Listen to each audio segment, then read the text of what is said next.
Selawat yang paling sempurna, yang paling afdal, dan ia disebut di dalam hadis Nabi sallallahu alaihi wasallam dan ia dinyatakan oleh Nabi SAW sendiri, iaitu selawat Ibrahimiyah.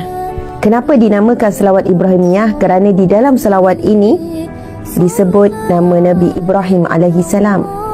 Di dalam selawat ini bukan hanya kita selawat ke atas Nabi Muhammad, tetapi ke atas Nabi Ibrahim.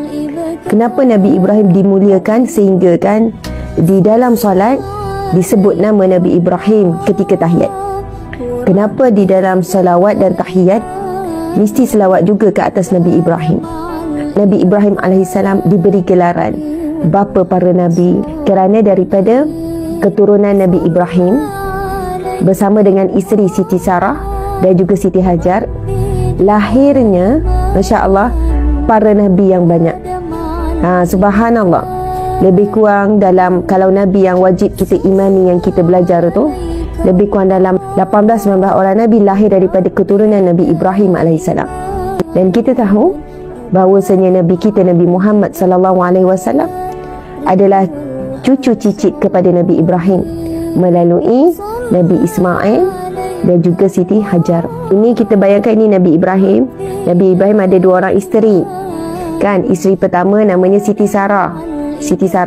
Isteri yang kedua namanya Siti Hajar. Nabi Ibrahim bernikah dengan Siti Sarah sehinggalah usia Nabi Ibrahim 80 tahun lebih, namun tetap tidak dikurniakan anak. Lalu Siti Sarah, seorang isteri yang berhati mulia, berhati besar ini, tahu bahawasanya Nabi Ibrahim suaminya memerlukan zuriat keturunan untuk meneruskan perjuangan. Bukan sekejap, sehingga usia sudah pun tua, iaitu 80 tahun yang lebih. Kemudian Siti Sarah menyarankan Nabi Ibrahim bernikah dengan pembantunya, iaitu Siti Hajar. Bayangkan muslimin muslimat, pengorbanan yang besar. Tetapi Siti Sarah tahu dia perlu buat hal demikian. Bila bernikah dengan Siti Hajar, Allah kurniakan kandungan, iaitu Nabi Ismail alaihissalam. Tak lama kemudian Siti Sarah juga mengandung. Masya Allah. Jadi Siti Hajar melahirkan Nabi Ismail, manakala Siti Sarah pula melahirkan Nabi Ishak. Dan ketika Siti Sarah mengandung juga, ketika itu Nabi Ibrahim rasa sangat pelik, sehingga Nabi Ibrahim bertanya, Ya Allah, bukankah isteriku mandul? Maksudnya dah umur dah 80 lebih, 70 lebih ni, muslimin muslimat, tak ada anak. Macam mustahil kalau nak mengandung. Tapi kuasa Allah. Subhanallah, daripada jalur Siti Sarah dan Nabi Ishak lahir para Nabi yang begitu banyak. Bayangkan ya, daripada jalur ini lahir Nabi.